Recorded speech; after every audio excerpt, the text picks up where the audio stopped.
Mike Tyson, seorang legenda tinju yang dikenal sebagai the baddest man on the planet, bukan hanya dikenal karena pukulan mematikannya di atas ring, tetapi juga perjalanan hidupnya yang penuh liku. Dari puncak ketenaran hingga kejatuhan, Tyson menghadapi berbagai cobaan hidup yang membentuk dirinya. Di tengah turbulensi hidupnya, ia menemukan cahaya baru yang mengubah perspektif dan kehidupannya. Bagaimana seorang juara dunia yang keras dan kontroversial akhirnya memeluk Islam dan menemukan kedamaian? Mari kita bahas perjalanan spiritual Mike Tyson yang menginspirasi ini. Kisah hidup Mike Tyson.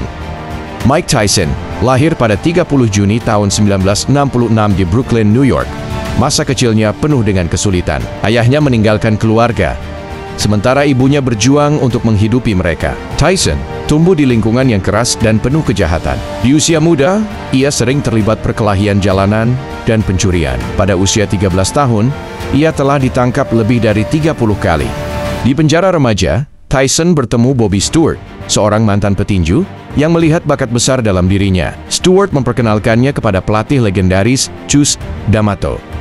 Cus menjadi sosok ayah bagi Tyson, mengajarinya tentang tinju, sekaligus membentuk mentalnya. Di usia 18 tahun, Tyson memulai karier tinju profesionalnya. Tyson menjadi sensasi di dunia tinju karena gaya bertarungnya yang agresif dan kekuatan pukulan luar biasa. Pada tahun 1986, di usia 20 tahun, ia menjadi juara dunia termuda dalam sejarah tinju kelas berat setelah mengalahkan Trevor Berbick. Tyson kemudian meraih gelar juara WBC, WBA, dan IBF, menjadikannya juara dunia tak terbantahkan. Namun, kehidupan Tyson penuh dengan kontroversi. Pada tahun 1990, ia mengalami kekalahan mengejutkan dari James Buster Douglas. Setelah itu, hidupnya mulai tidak terkendali. Tyson dipenjara selama 3 tahun pada 1992 karena kasus kriminal. The sense of anticipation as before the first fight is almost palpable. Here we go, fight 2, round 1. A straight right. Setelah bebas, ia kembali ke ring, tetapi tidak lagi mendominasi seperti sebelumnya. Kekalahannya dari Evander Holyfield pada 1996 diikuti dengan diskualifikasi terkenal karena menggigit telinga Holyfield pada pertandingan ulang tahun ke-1997. Setelah pensiun pada 2005, Tyson memulai lembaran baru. Ia tampil dalam film, acara televisi, dan mendirikan bisnis, termasuk perusahaan ganja. Ia juga fokus pada keluarga dan berbagi kisah hidupnya untuk menginspirasi orang lain.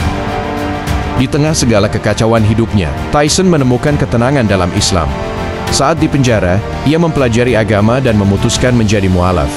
Tyson mengambil nama Malik Abdul Aziz. Setelah keluar dari penjara, ia sering berbicara tentang pentingnya iman dan bagaimana Islam membantunya menjalani hidup yang lebih baik. Kisah Mike Tyson mengajarkan bahwa hidup penuh lika-liku, dari kemiskinan, ketenaran, kejatuhan, hingga menemukan kedamaian dalam agama. Tyson adalah simbol perjuangan dan perubahan. Keputusannya memeluk Islam dan mengubah gaya hidupnya, menunjukkan bahwa siapapun bisa bangkit dan menemukan jalan hidup baru.